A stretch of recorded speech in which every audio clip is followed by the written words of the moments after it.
Muy buenos días, amados hermanos. Abran sus Biblias, por favor, en Santiago capítulo 1. En esta mañana vamos a estudiar, vamos a concentrarnos en el versículo número 10. Recordemos que toda esta primera unidad del capítulo 1 son las bases introductorias del libro de Santiago. Y Santiago, que es un gran predicador, un gran maestro, un orador muy excelente, muy agudo, nos va a poner las bases conceptuales de lo que vamos a trabajar en el resto del libro. Algunos han dicho que el libro de Santiago es como una colcha de retazos, ¿sí? Como una mezcla de conceptos o de temas, pero probablemente no es tan cierto. Probablemente Santiago es más selecto en su discurso de lo que hemos pensado, y aunque a nosotros nos parece que hay mucha mezcla de ideas, lo más probable es que Santiago está abordando una línea medular para desarrollarnos su enseñanza y para llamarnos a la verdadera piedad. Recordemos que Santiago tiene como interés hablarnos de la piedad verdadera. Y la piedad verdadera consiste básicamente en dos componentes, que es palabra y acción. Y eso nos lo va a decir una y otra vez Santiago. Entonces hay que dejar de pensar de que Santiago es como una lluvia de ideas, o como un conjunto de temas diversos, y más bien pensar que Santiago solo tiene en mente un tema, y es cómo vivir la piedad.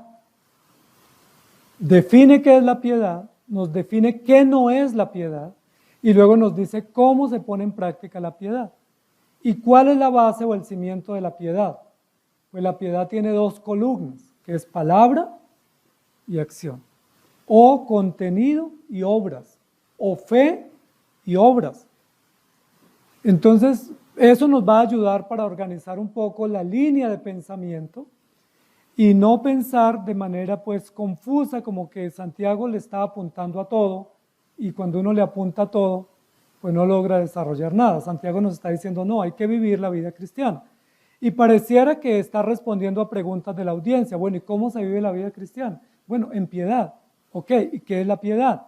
Entonces, la piedad consiste en tener conocimiento y ese conocimiento llevarlo a la práctica. Y Santiago nos va a recordar cuál es el conocimiento que se debe tener.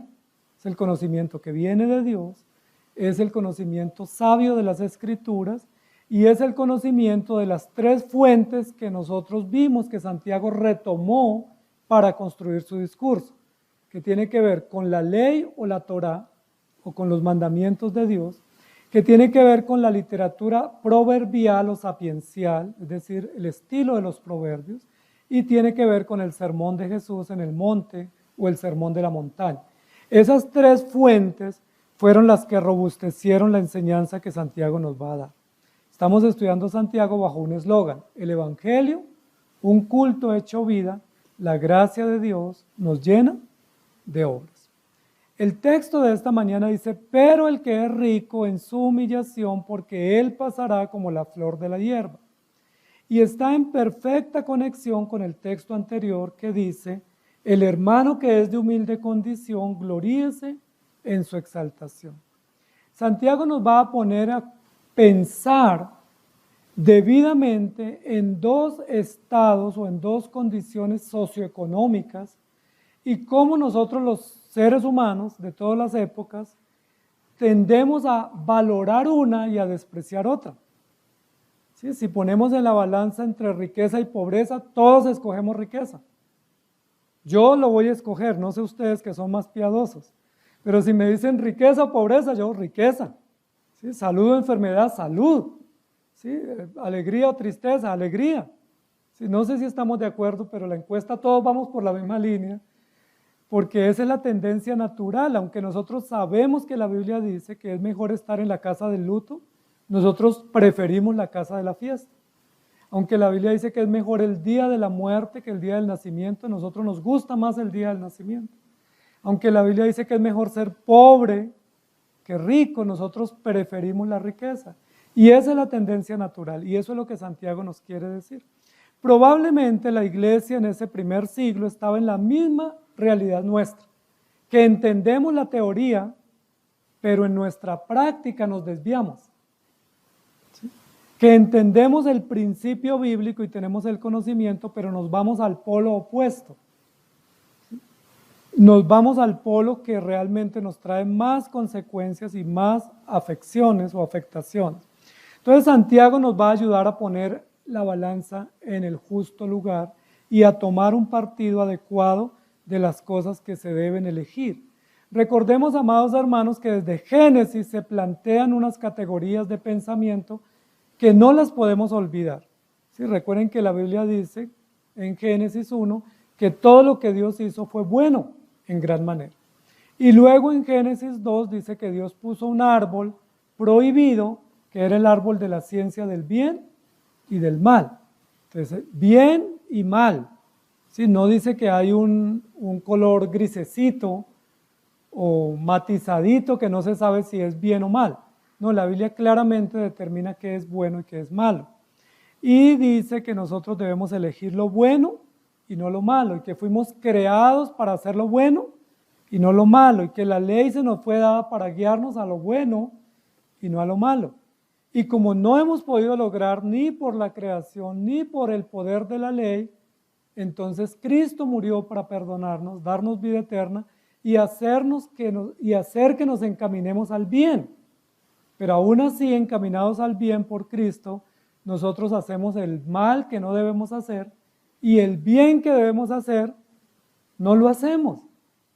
Le pasaba mucho al apóstol Pablo, a nosotros ya no nos pasa. ¿Sí? No nos pasa como él.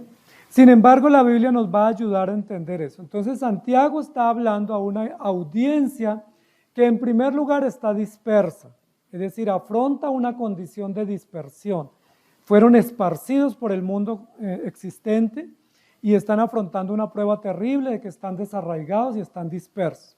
En segundo lugar, parece ser que la audiencia de Santiago está con mucha frustración, no solamente porque están dispersos, sino porque su condición o su estatus que tenían en Jerusalén o que tenían en Palestina se degradó. Es decir, ahora están con más necesidades, ya no tienen tierras o posesiones, no tienen estabilidad y todo eso le genera gran frustración y reclamo. ¿Cómo es posible que Dios nos deje salir de nuestra tierra y además de eso pasar necesidades? Eso no es justo. Somos hijos de Dios, somos hijos de Abraham. Y parece ser que esa situación de frustración les llevó a compararse o a desear o ilusionar ardientemente tener mejores condiciones de vida. Y no es malo tener mejores condiciones, o aspirar o luchar por ellas. Lo malo es poner la confianza en esas condiciones que nosotros quisiéramos tener. Entonces, el apóstol escritor Santiago les va a escribir a esa audiencia que están luchando en el exilio, que están luchando con esa nueva vida que están afrontando de carencias y que están luchando comparándose con otros y diciendo por qué a otros les va mejor y a nosotros nos va difícil. Eso también a veces suele pasarnos a nosotros. Dice en Gálatas capítulo 3, versículo 28, ya no hay judío ni griego, no hay esclavo ni libre, no hay varón ni mujer, porque todos vosotros sois uno en Cristo Jesús. Ese es un texto que describe que ante el Señor todos somos pecadores, que ante el Señor no hay un distingo de la condición o del estatus socioeconómico, sino que ante el Señor todos somos iguales, creados a su imagen, sumisos a la ley, todos desobedientes y todos necesitando un Salvador. Y en el caso de los creyentes, todos con un Padre común, redimidos por gracia. En el texto anterior, Santiago dice, el hermano que es de humilde condición. El hermano, está hablando de los cristianos, que tienen como motivo de ilusión o de esperanza o de expectativa la exaltación en Cristo o la venida del Señor. Luego ahora comienza diciendo, pero el que es rico. Noten que el lenguaje del versículo 10, el que es rico, está en armonía con el lenguaje del versículo 8, el hombre de doble ánimo. No va a hablar aquí Santiago de los ricos cristianos, porque se da por entendido que si hay un rico cristiano, teme a Dios y confía en el Señor y está gobernado por Cristo. y aunque tenga mucha riqueza, pues no confía en ellas, sino que deposita su fe en el Señor, como la Biblia habla, por ejemplo, de Abraham, que siendo un hombre rico, temía al Señor, o de otros hombres como Job, que siendo riquísimo, era temeroso de Dios. Entonces aquí no está hablando de los ricos de la iglesia, ¿sí? Que hoy no vinieron. Hoy vinimos los pobres. No está hablando de los ricos. Puede haber ricos en la iglesia, no están censurados en la iglesia. Pueden creer en Cristo. Para ellos es el evangelio y ellos necesitan la gracia de Dios. Si hay un rico o una persona que es con mucho dinero y cree en Cristo, él confía en el Señor porque ese es el llamado que Dios le hace por el evangelio. Pero aquí no está hablando de los cristianos ricos, está hablando de los ricos que no son hijos de Dios y que son punto de comparación para los creyentes. Es decir, aquellos en los cuales los creyentes observan, miran, se comparan y dicen, ¿y por qué a él le va bien? Que no viene a la iglesia, y yo que vengo a la iglesia no me va tan bien. ¿O por qué él, que vive una vida desordenada, tiene mucho dinero y mucha fortuna, y yo que quisiera tener esa fortuna para invertirla mejor, no la tengo? Entonces, para ellos está dirigido el mensaje, y ese mensaje, aunque lo dirige Santiago a ellos, no se lo dice a ellos, se lo dice a los creyentes de la iglesia. ¿Por qué es importante que los creyentes sepan o entiendan qué opina Dios de los ricos incrédulos? Para que los creyentes tengamos una posición o un concepto correcto de lo que Dios opina. Nosotros opinamos bien de los ricos. ¿Sí? A nosotros nos gustan los ricos, no importa si son incrédulos o no, los admiramos. Decimos, es un hombre millonario, vive bien, genera empleo, es un hombre con muchos bienestares y de eso nos alegra. Pero la Biblia dice, ¿qué dice Dios de ellos? ¿Dice Dios lo mismo que nosotros pensamos de ellos o no? Entonces aquí viene el texto que nos va a presentar Santiago. Pero el que es rico, es decir, contraste con el texto anterior, nos va al otro extremo o al otro polo, porque en el texto anterior dice, el hermano que es de humilde condición, gloríese en su exaltación, pero el hombre que es rico, en su humillación. Entonces ustedes son cristianos, ustedes temen a Dios, ustedes confían en el Señor, pero están pasando necesidades. ¿Cuál es el objeto de su gloria o el motivo de su esperanza? Cristo, la venida del Señor, porque no tenemos más que aguardar. No tenemos más en qué fincar nuestra esperanza sino en Cristo. Pero el rico, que tiene mucho dinero, que nosotros admiramos y que lo vemos con buenos ojos, él no tiene el motivo de gloria que nosotros tenemos.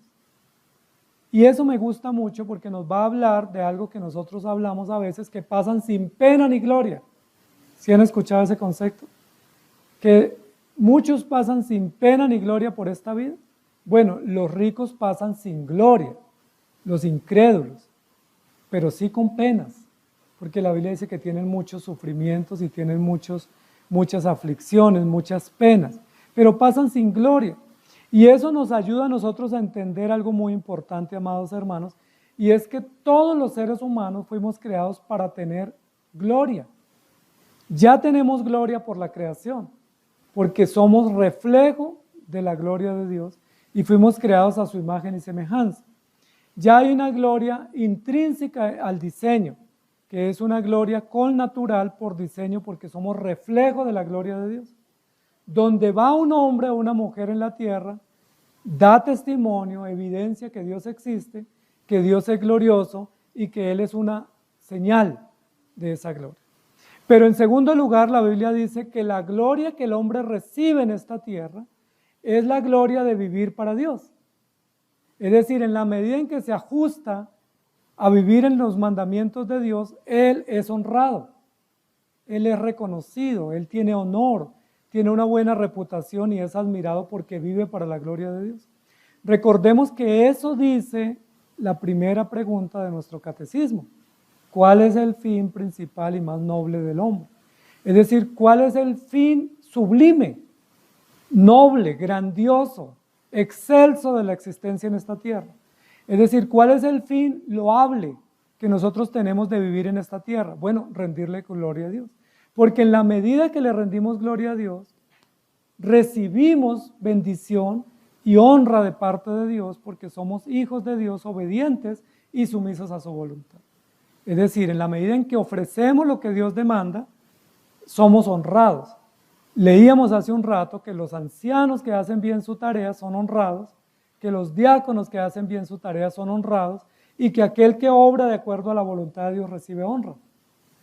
Es decir, sí hay manera de recibir gloria en esta tierra y la única manera correcta es vivir de acuerdo a la voluntad del Señor. Y eso es lo que hace el hermano de humilde condición. Cuando el hermano de humilde condición se gloría en la exaltación de Cristo, es decir, confía en la venida del Señor y sabe que su esperanza plena y eterna está en Cristo, él vive de acuerdo a la gloria de Dios y él recibe la honra. Y cuando vaya a rendir cuentas, dice la Biblia que se le dirá: venid bendito de mi Padre al gozo eterno, en lo poco has sido fiel, en lo mucho te pondré. Es decir, recibe gloria y honra. Recordemos que la Biblia dice que los hijos de Dios o los justos juzgarán al mundo y que son reconocidos como reyes y como sacerdotes delante de Dios. Entonces sí pasan con gloria los humildes o los creyentes. ¿Qué pasa con los incrédulos? Que nosotros y la sociedad los admira por su riqueza, o por su fama, o por su poder. ¿Qué pasa con ellos? ¿Tienen gloria en esta tierra? La Biblia dice, para ellos el motivo de gloria es su dinero. Hay tres cosas que el hombre persigue desde Génesis 3, que es gloria, poder y riqueza, o fama. Esas cosas el ser humano las persigue desde el comienzo. Todo lo que suene a fama nos gusta. Todo lo que suene a poder nos gusta y todo lo que suene a bienestar o a riqueza nos gusta. Si a nosotros nos dicen, ¿quiere ser famoso o quiere que su hijo sea famoso?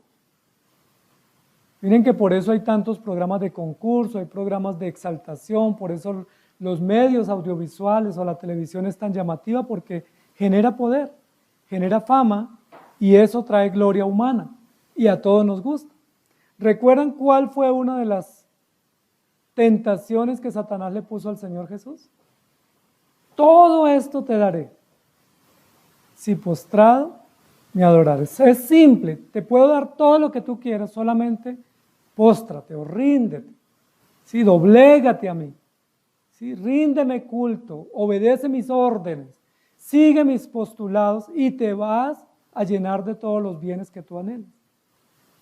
Por eso cuando uno habla de casa, carro y beca, uno está hablando de lo que normalmente todos soñamos, ¿sí? De lo que normalmente todos aspiramos, de lo que normalmente a todos nos trasnocha y es cómo hago para tener más poder o más gloria o más dinero. ¿Qué es lo que va a decir Santiago? Esas son las glorias del mundo. ¿Sí? Podemos tener dinero, pero si tuviésemos dinero y no tenemos a Cristo, ese dinero nos dará una gloria muy, pero muy efímera, que tiene que ver con amistades, con honras que hacen los gobiernos.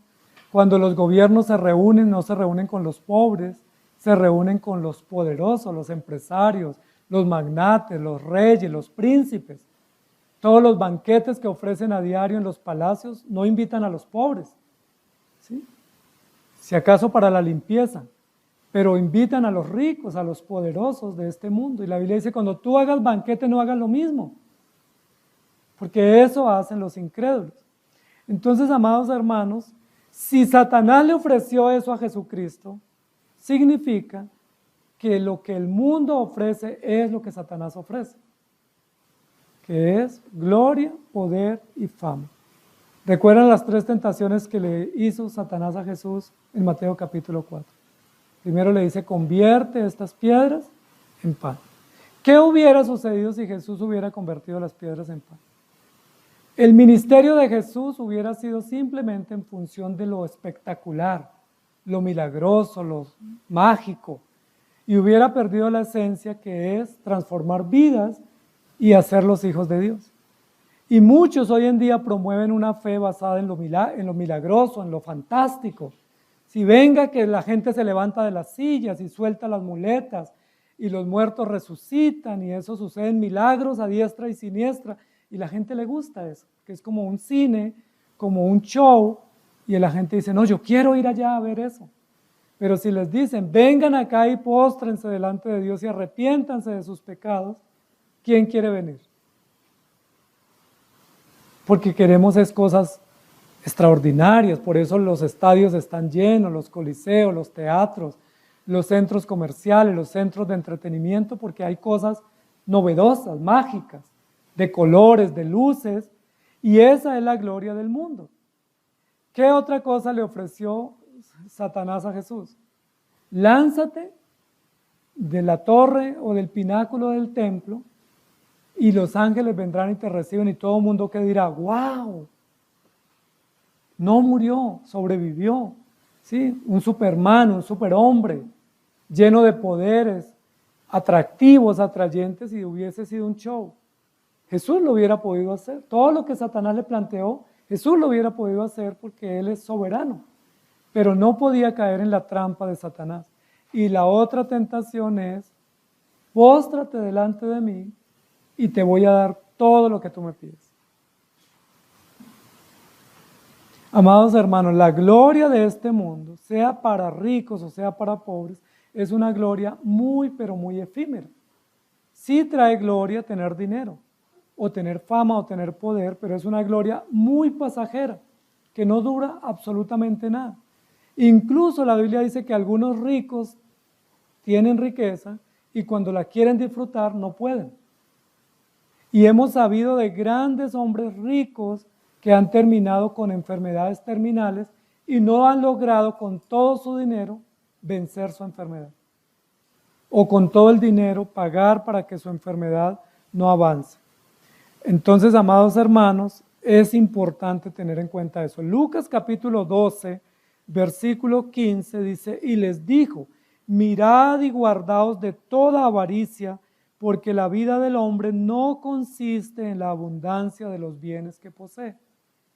Mirad y guardaos de toda avaricia. Y esa es una de las instrucciones que nos da la palabra que debemos considerar.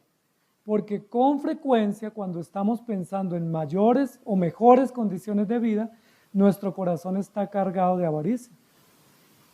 ¿Sí? Uno dice que es para ayudar al pobre, que es para invertir en la iglesia, que es para pagar sus deudas, pero muchas veces lo que hay en el corazón es avaricia. ¿Recuerdan lo que había en el corazón de Judas cuando dijo, ¿por qué se rompió este vaso de perfume? ¿Se hubiera vendido y haberlo repartido a los pobres? Nosotros pensamos, si no tuviéramos la visión que Jesús nos presenta, nosotros pensaríamos que Judas era honesto y que era muy altruista y muy servicial y que estaba realmente comprometido con la necesidad. ¿Cuántos mercados se hubieran podido comprar con lo de ese perfume? Se cree que ese perfume, el costo era el costo del salario de un trabajador de un año. ¿Cuánto es el costo de un trabajador de un salario mínimo para un año? Son varios millones, ¿cierto? Unos 15 millones quizás o 18 millones al año. ¿Con eso se pudieran comprar varios mercados? Claro que sí, pudiéramos ir a un barrio y servirle a muchos pobres, llevándoles mercado o hacer obras sociales. Eso fue lo que dijo Judas. Pero lo que dice la Biblia es que Judas pensaba que si entraban esos 18 millones al fondo y él era el administrador, pues él podía sacar una buena parte porque era ladrón. Dice la Biblia, guardaos de toda avaricia. ¿Recuerdan por qué Ananías y Zafira murieron? Porque eran ávaros, porque ellos quisieron dar a entender que eran generosos cuando en realidad estaban guardándose una parte, pero dando a entender que lo habían entregado todo. La vida del hombre no consiste en los bienes que posee. Y eso lo describe la Escritura en muchos lugares. Dice, no todos nosotros vinimos a este mundo sin nada. ¿Cómo nacieron nuestros hijos? ¿Cómo nacimos nosotros? Ninguno vino con chequera, con dinero, con joyas, con ropa, con herencias. Todos, absolutamente todos, sean ricos o pobres, todos nacemos totalmente desnudos, desprovistos, sin nada. Y dice la Biblia, y cuando muramos nos vamos a ir sin nada. Venimos sin nada y nos vamos sin nada. Y por eso Lucas dice, el Señor Jesús, la vida del hombre no consiste, el bienestar y la felicidad y la seguridad nuestra no consiste en la cantidad de bienes que podamos tener. Podemos tener bienes, no está prohibido tener bienes, pero no consiste en esos bienes la felicidad. No consiste en esas riquezas o en esos dinero que podamos acumular la felicidad, porque la riqueza es efímera, porque los bienes son efímeros y porque la vida también es corta. Imaginémonos que tengamos muchísimo dinero, pero la vida es corta, no logramos ni siquiera gastarnos ese dinero. Hay gente tan rica que dicen que tiene riqueza para varias vidas, pero solo hay una vida. Entonces esa riqueza ni siquiera la logran ellos disfrutar. Es decir, van a morir y esa riqueza queda en manos de otros que no hicieron fortuna y muchas veces pasa a manos de alguien que ni siquiera la merece. ¿Por qué? Porque el rico piensa y el pobre también piensa que si tuviera mucho más, su vida sería mejor. Y Santiago dice, no, el rico lo que pasa es una terrible humillación, una terrible vergüenza porque acumula, pero la vida no le alcanza para disfrutar.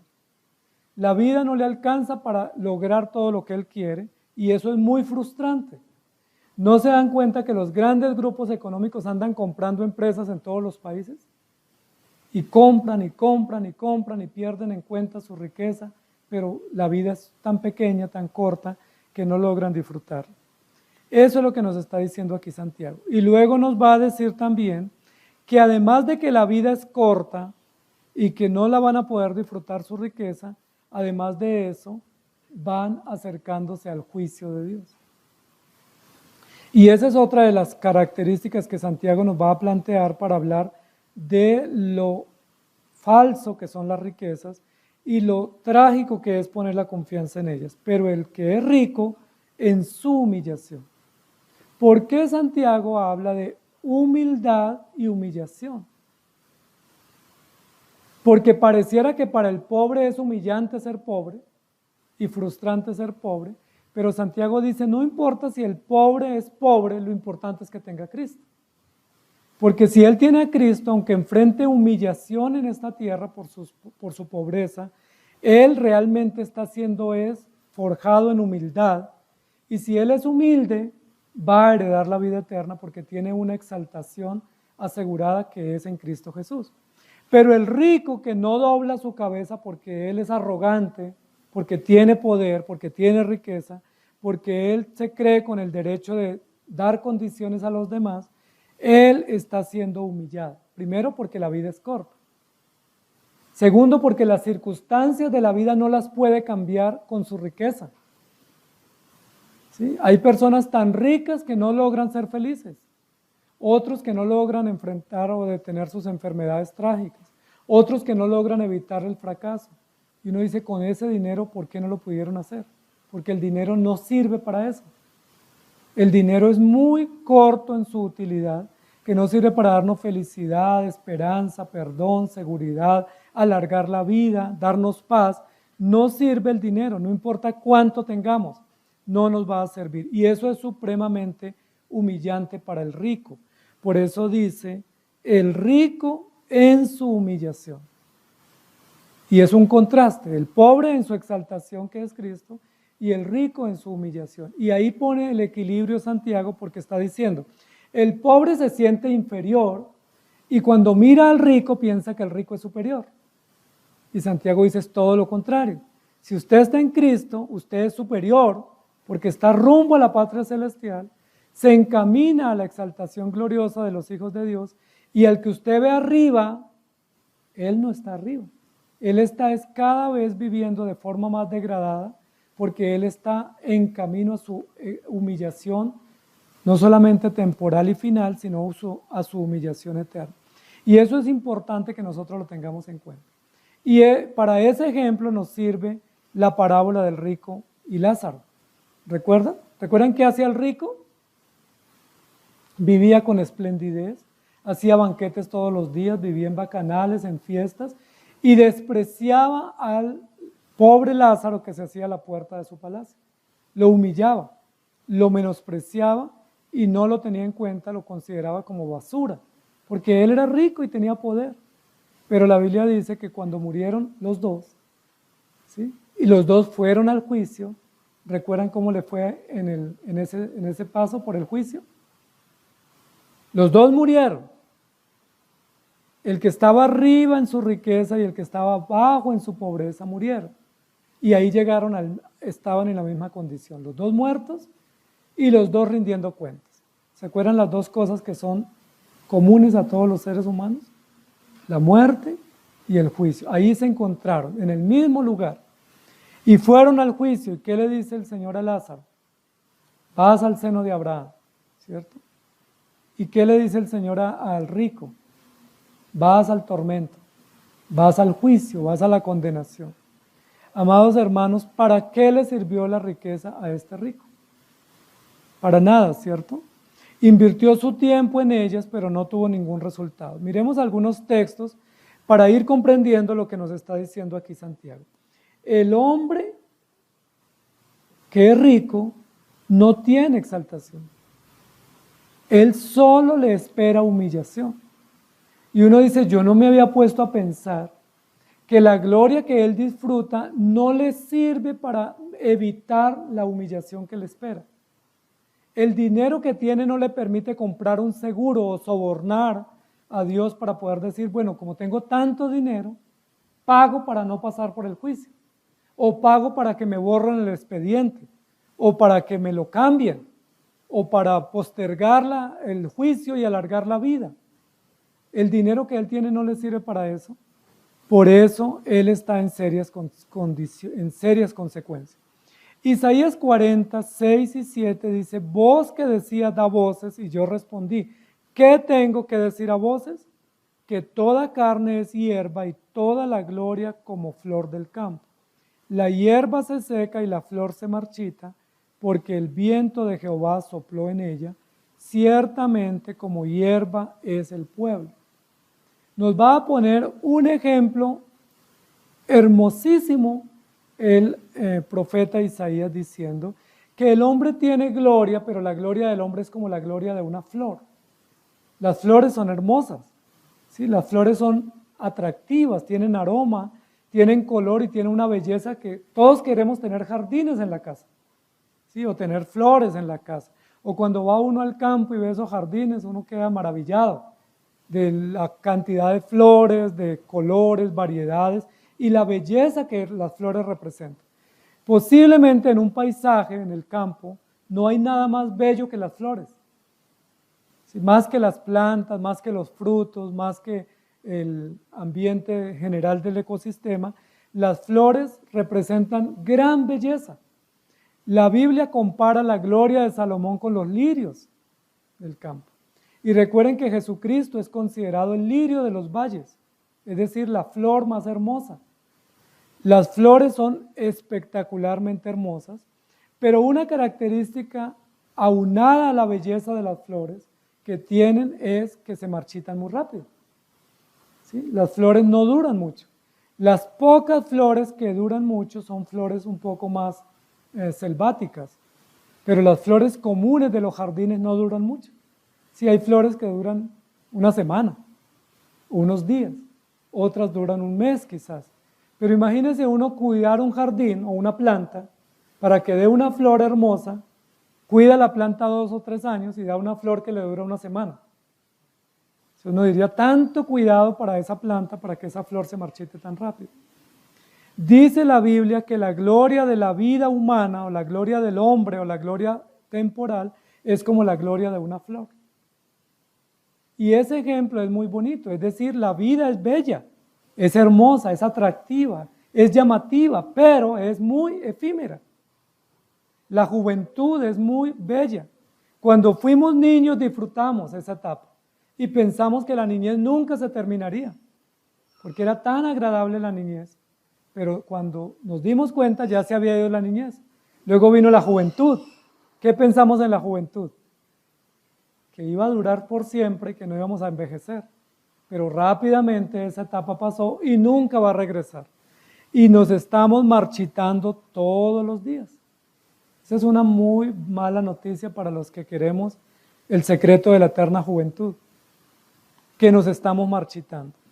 Y no solamente nos estamos marchitando, sino que nos vamos a secar. Eso no quisiéramos nosotros de una flor hermosa. Quisiéramos que esa flor se mantenga viva y bella y que perdure. Pero para eso tendría que ser una flor sintética, pero esas flores sintéticas no son bonitas, son feas. Esas flores de plástico, de tela, no son bonitas. Las flores bonitas y aromatizadas son las naturales, pero se secan y se marchitan.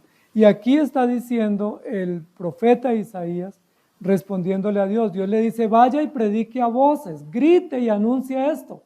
Y el profeta dice, ¿qué es lo que tengo que predicar a grito? A voz en cuello, ¿qué debo decir? Y el Señor le dice, diga que toda carne es como la hierba y que la gloria del hombre es como la flor del campo. Y eso no nos gusta decir eso, porque nosotros quisiéramos que se nos diga y se nos permita aceptar que la vida perdura, ¿sí? Que vamos a vivir por siempre, que seremos felices y comeremos perdices. Pues la Biblia dice, no, la vida es corta y la gloria que usted tenga no dura. Y la belleza que usted tenga o que ostente no le dura. Y las fuerzas que usted tiene no le duran. Por eso Jeremías, el profeta Jeremías dice, no se alabe el sabio en su sabiduría, no se alabe el valiente en su valentía, y no se alabe el rico en su riqueza. Es decir, el profeta Jeremías pone en el mismo nivel la sabiduría humana, la fortaleza humana con el dinero.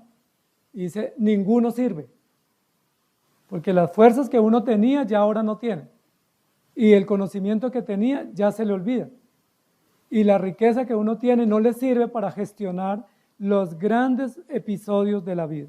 La hierba se seca y la flor se marchita, porque el viento de Jehová sopló en ella. Y es muy importante lo que dice aquí, el mensaje que Dios le está dando a Isaías, porque dice, el hombre perece rápidamente. Pero no perece casualmente, o no perece porque él lo quiera o lo disponga, sino porque Dios lo dispone. ¿Qué es lo que marchita la flor o que hace que la flor se caiga de la planta o del árbol? Dice el viento que Jehová sopló. Es decir, ¿quién hace que nazca la planta? ¿Quién hace que la planta florezca? ¿Y quién hace que la planta sea bella y hermosa? Y luego, ¿quién hace que la planta se caiga y se marchite? O la flor. Todo le pertenece al Señor. Es decir, no podemos luchar contra eso. No podemos ir contra aquello que Dios ha diseñado y con aquello que es legítimamente parte del plan de Dios. Por eso el texto dice, pero el que es rico en su humillación, porque así como Dios le dio vida y le dio riqueza, esas riquezas se van a marchitar. Él no quisiera, y los ricos hacen todo lo posible para asegurar sus propiedades, para que no se les pierdan, pero hemos escuchado de ricos que han caído en grandes calamidades económicas porque hay cosas y hay factores que ellos no pueden medir. Si uno puede, por ejemplo, comprar un seguro contra un terremoto, un incendio, o robo, o una azonada, pero ellos no pueden comprar un seguro contra una crisis climática grande o contra una crisis económica grande.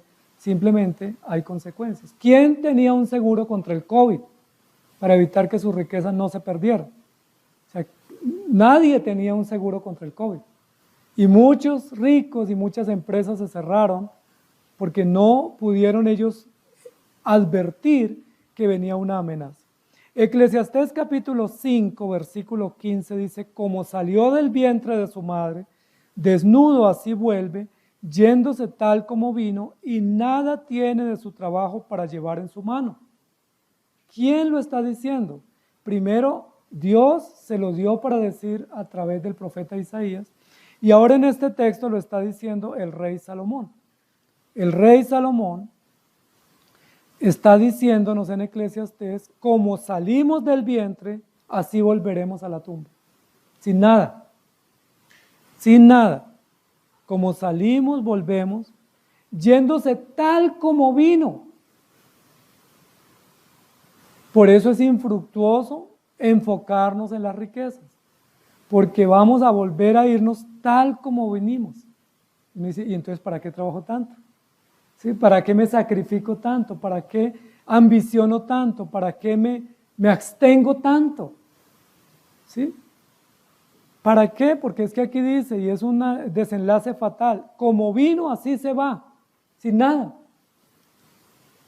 Uno dice, de verdad, el pretender tener riquezas a toda costa es muy necio, porque es un enfoque desproporcionado que no nos permite tener esperanza.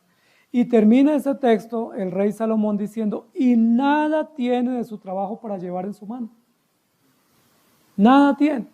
Es decir, yo nazco sin nada, me esfuerzo y trabajo y sacrifico, invierto mi vida en adquirir riquezas y el día que me muera me voy sin nada. Entonces uno dice, pensémoslo bien, ¿vale la pena admirar al rico y poner como meta nuestra el tener riquezas? Pues desde la perspectiva del rey Salomón y de la verdad eterna del Evangelio no vale la pena. Claro, si podemos tener un bien o un bienestar básico es bueno, pero querer tener más y a toda costa y por todos los medios y a costa de nuestra salud y arriesgando la familia y alejándonos del Señor, no tiene sentido. No tiene sentido. Pero tampoco tiene sentido que nosotros, siendo pobres, estemos dando la apariencia de que estamos agradecidos cuando realmente ardemos de envidia y de codicia por el rico. El salmo de Asaf, ¿recuerdan? Que Asaf iba a la iglesia, pero no iba a decirle, Señor, gracias porque me has dado sustento y abrigo, sino, Señor, vengo aquí a reclamarte y que me explique por qué hay ricos que progresan y por qué yo no progreso.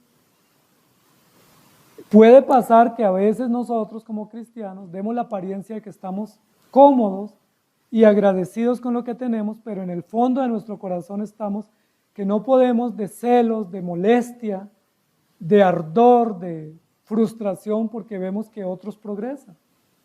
Sí, que compraron, que viajan y que tienen riquezas. Ahora, si ellos tienen, está bien. Si Dios no me ha dado, yo debo estar agradecido. Lo que el escritor nos está diciendo es, sea rico o pobre, no ponga su confianza en la riqueza. Porque el que pone su confianza en la riqueza sufrirá humillación eterna. El que pone su confianza en Cristo será exaltado por la eternidad. Y lo compara con esas dos condiciones socioeconómicas. Nada tiene para llevar en su mano. Segunda de Corintios capítulo 4, versículo 8. Dice que estamos atribulados en todo, mas no angustiados, en apuros, mas no desesperados. Eso lo dijo el apóstol Pablo para poner en lugar todas las situaciones adversas que enfrentamos. Porque parece ser que los hermanos de la carta de Santiago están diciendo, ¿por qué nos está yendo tan mal si nosotros creemos en Dios? Y el escritor les está diciendo, es que las pruebas son necesarias. O sea, las pruebas son necesarias, son útiles. No se enfoquen en las pruebas, enfóquense en la meta. No se enfoquen en el método, enfóquense en el destino. Sí, claro que los pasos y los obstáculos son difíciles para ir afrontando cada día, enfermedad, pobreza, desánimos, situaciones inesperadas, pero no se enfoquen en ese episodio. Observen la meta, puesto los ojos en Jesús. Y en el Salmo 34, versículo 4 dice, hazme saber, Jehová, mi fin, y cuánta sea la medida de mis días, sepa yo cuán frágil soy.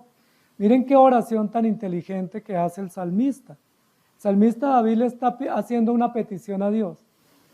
Y miren lo importante, porque muchas de las peticiones nuestras son enfocadas en salud, dinero y ¿qué más? Y poder. Pero David está haciéndole una petición y le dice, Señor, ayúdame, indícame, enséñame cuál es mi fin. Indícame cuántos días voy a vivir sobre esta tierra y enséñame cuán frágil soy en esta vida. ¿Han hecho esa oración? Nosotros a veces le decimos al Señor, dame más fuerzas para tener más oportunidades y dame más vida para lograr mis sueños o mis planes.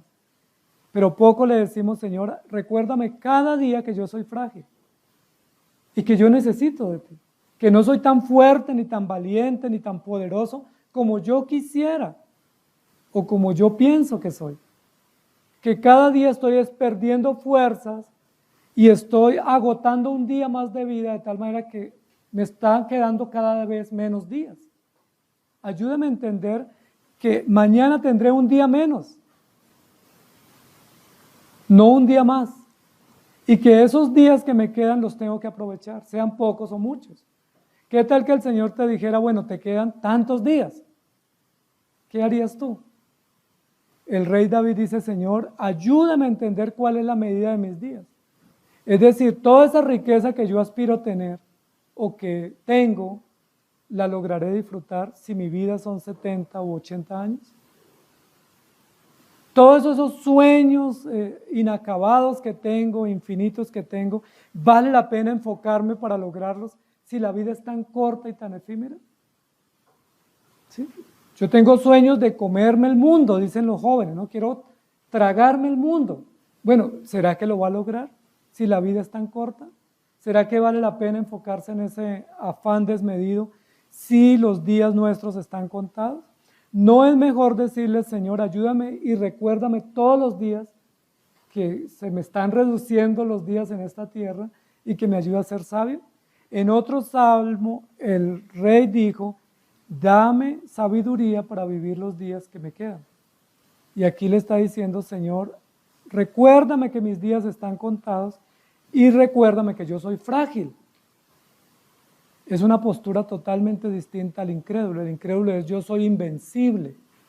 ¿Sí? Nadie puede contra mí, yo soy todopoderoso. Y de ahí vienen todas esas leyendas de superpoderes, ¿sí? De las chicas superpoderosas y el niño superpoderoso y el hombre superpoderoso y todos invencibles. Eso solo se ve en la ciencia ficción, porque en la práctica todos somos frágiles. Frágiles, débiles, efímeros y nos estamos marchitando. Es solo mirarnos al espejo. Es solo mirar una foto de hace un año y mirarnos ahora cómo estamos. Y nos vamos a dar cuenta que nos estamos marchitando. Pero marchitarnos también es necesario, porque ese marchitar hace parte de un propósito para pasar al veredicto final, que es o la humillación eterna o la exaltación eterna. El rico se marchita igual que el pobre. Al rico le salen arrugas y estrías igual que al pobre. El rico le pasa lo mismo, se debilita y se envejece igual que el pobre, incluso a veces más rápido, porque es tanta la presión que tienen por sus riquezas y por sus peligros de que los ataquen y que les roben o que los secuestren, que ellos no tienen tranquilidad. Ellos se están marchitando igual. Entonces ahí vamos envejeciendo juntos. Ellos tienen dinero, nosotros no. Ellos tienen incredulidad, nosotros tenemos fe. Vamos llegando al destino y los dos nos marchitamos y morimos. ¿Qué recibe el justo? Exaltación. ¿Qué recibe el incrédulo? Humillación. Yo les pregunto, ¿qué vale la pena perseguir? Y eso es lo que Santiago nos está diciendo. En lugar de nosotros mirar al rico y verlo como privilegiado, veámoslo como necio. Veámoslo como torpe, veámoslo como insensato, porque la sabiduría de él solo le alcanza para acumular dinero. Él no tiene sabiduría para decir, yo voy a morir, tengo que rendir cuentas, ¿y qué voy a decir cuando me llamen a cuentas? Si tú le dices eso, dice, no, yo no estoy preocupado por ahora en eso. ¿Sí? Hemos escuchado personas que dicen, mire, por ahora estoy enfocado en mi carrera, por ahora déjeme, me enfoco en mí mismo y ya habrá tiempo para Dios. ¿Sí? Algún día yo espero ir a la iglesia con usted, pero por ahora estoy enfocado en mis sueños. ¿Sí? No me quiero desviar de mis sueños. Y la Biblia dice que el Señor le preguntó a ese hombre rico, necio, hoy vienen por tu alma. No le dijo, tienes 15 años como Ezequías. En esa parábola le dice, hoy vienen por tu alma. ¿Qué pasaría si el Señor nos dice, hoy es la cita final? ¿Qué haríamos? El creyente dice, Señor, pues voy contigo, estoy feliz. He caminado contigo, he creído en ti, estoy listo. Pero el incrédulo, ¿qué dice? Bueno, ¿y no me dan un placito? ¿Sí? ¿No se puede prorrogar? ¿No me dan una tregua para arreglar algunas cosas? El Señor le pregunta en la parábola, necio, hoy vienen por tu alma y lo que has acumulado, ¿de quién será? Miren que esa pregunta no hubiese sido acertada si él no hubiera tenido la confianza en la riqueza. Si ese hombre rico no hubiera tenido confianza en la riqueza, no se le pregunta, ¿esa riqueza a quién le queda? ¿Qué era lo que más le preocupaba a ese rico de morir? ¿A quién le quedan mis riquezas? En lugar de estar preocupado por su alma, él estaba diciendo, y cuando yo muera, ojalá no venga cualquiera a gastarse mi platica que ahorré. ¿Sí? Ojalá cuando yo muera no cualquiera parecido o mis enemigos o mis adversarios vengan a hacer añicos lo que yo acumulé con esfuerzo. Eso era lo que le preocupaba. Y el Señor por eso dice, necio, hoy vienen por tu alma, no por tu riqueza. ¿Sí me hago entender? Por eso dice, el rico en su humillación, porque él pasará como la flor de la hierba. Y lo único que va a tener el rico es humillación. Y lo hemos dicho aquí varias veces, ¿qué es mejor, amados hermanos? Dice la Escritura, ser humillados durante esta vida, pero tener gloria por la eternidad, o ser exaltados en esta vida que es corta y ser humillados por la eternidad. Si podemos elegir, elijamos sufrimiento acá y gloria allá, pero no lo contrario. Hazme saber, Señor, mi fin y cuánta sea la medida de mis días. Ahora, los que ya tenemos muchos años, que hemos sumado muchos años, pues nos quedan cada vez menos días. ¿Sí? Nos quedan cada vez más pocos días que debemos saber que se están yendo rápido y que hay que aprovecharlos de la mejor manera. Y la mejor manera de aprovecharlos es, teme a Dios y guarda sus mandamientos. No diciendo como me quedan pocos días, voy a hacer y deshacer, que sería la actitud del necio. Humillación eterna. Entonces, ¿por qué el rico pasa sin gloria o el incrédulo pasa sin gloria en esta tierra? Porque las riquezas son efímeras, porque rápidamente tiene que morir y rendir cuentas de todo lo que él hizo, y porque él en ese juicio no va a poder responder adecuadamente. No va a poder responder adecuadamente. Cuando el Señor le pregunte, necio, ¿qué hiciste por tu alma? ¿Qué va a poder responder el necio? No tiene respuesta. Cuando el Señor nos pregunte a nosotros, ¿qué hiciste con tu vida? ¿Qué le responderás? El creyente puede decir, Señor, yo creí en ti, yo entendí tu palabra, yo me sometí a ti y yo disfruté la esperanza de tu venida. El creyente porque tiene a Cristo y Cristo intercede por él y tiene la esperanza. Pero ¿qué va a pasar con el necio, sea rico o pobre, cuando se presente a rendir cuentas? Recuerden que el Señor le pregunta, tuve hambre y no me diste de comer. ¿Qué va a poder decir el necio? No tiene respuesta, no tiene escapatoria. Algunos con bromas dicen, no, es que cuando yo esté allá yo hablo con Pedrito y yo ahí le pido un chancecito. Esas son bromas de mal gusto, porque en el día que se presenten al juicio no va a haber nadie que los defienda. Porque Jesucristo será su juez, mas no su abogado. Y sus obras que van a presentar posiblemente llevan el registro, el balance de todas las donaciones, de todos los trabajos que hicieron públicos, de todas las personas que les dieron trabajo y empleo. Y van a decir, Señor, pero mire, no es justo, yo le ayudaba a la gente. Y yo generaba empleo, y yo hice obras públicas, y yo ayudaba a muchos. El Señor les va a decir, tus obras perezcan contigo porque has obrado en contra de mí. La humillación que el necio o el incrédulo va a sufrir es eterna, no comparable con la gloria temporal que tuvieron. La gloria temporal es buena, pero es mucho mejor la gloria eterna. Los bienes y los disfrutes en esta tierra son buenos, pero es mucho mejor disfrutar por la eternidad. ¿Por qué no logramos entender eso? Santiago está diciéndole a los hermanos, en lugar de ustedes fijarse en los ricos que prosperan y que ustedes sufren, mejor agachen su cabeza, denle gracias a Dios porque ustedes esperan la venida del Señor. El necio no espera sino juicio y condenación.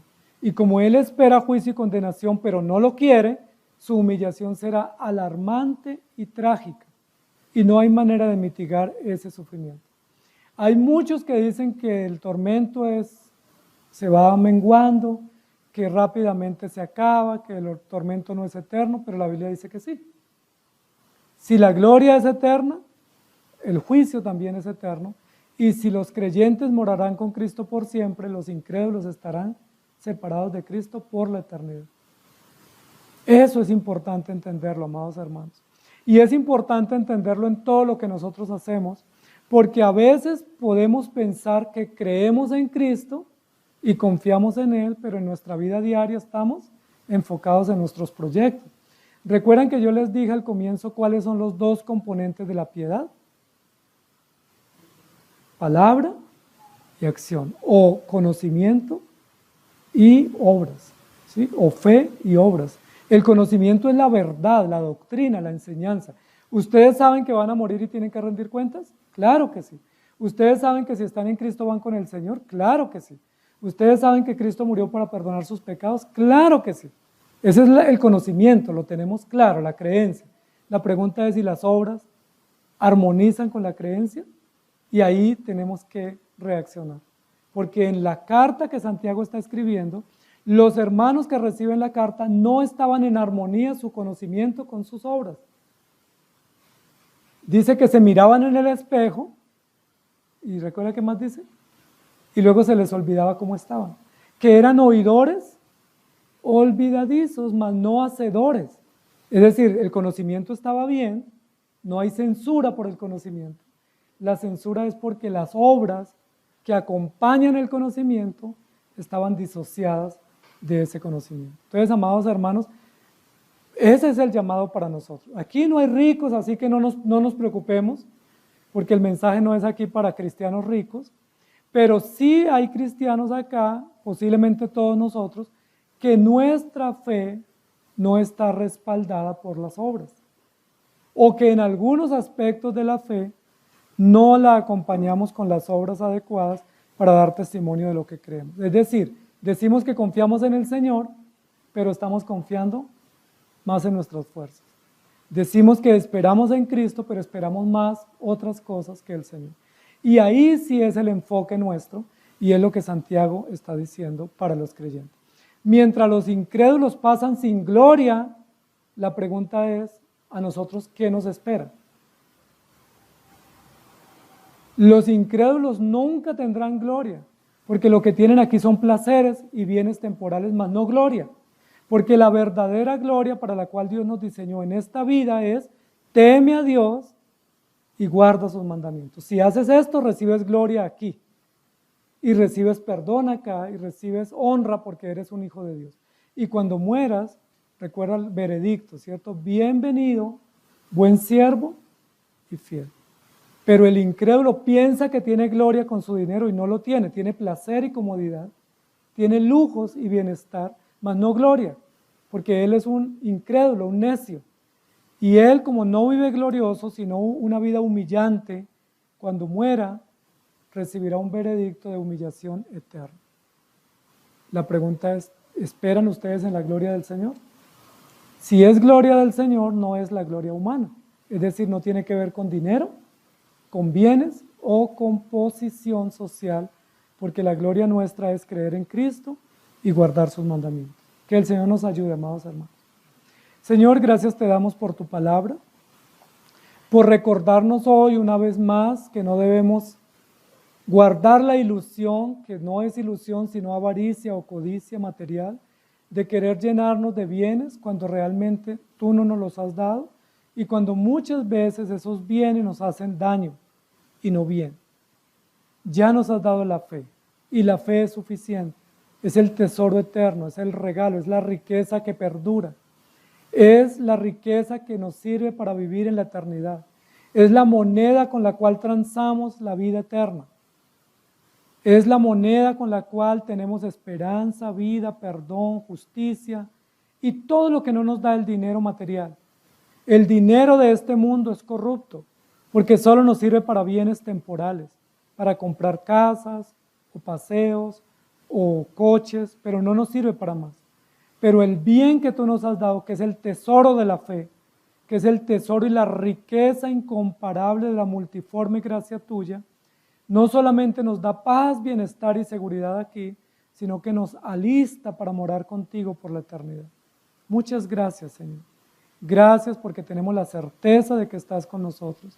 Y te rogamos que nos perdones cuando nuestro corazón se llena de avaricia, de codicia, cuando nuestro corazón se aferra a los bienes de esta tierra, cuando nuestro corazón se llena de amargura por no tener y de codicia por tener. Perdónanos, Señor, porque primero ya tenemos sustento y abrigo y no nos ha faltado nada.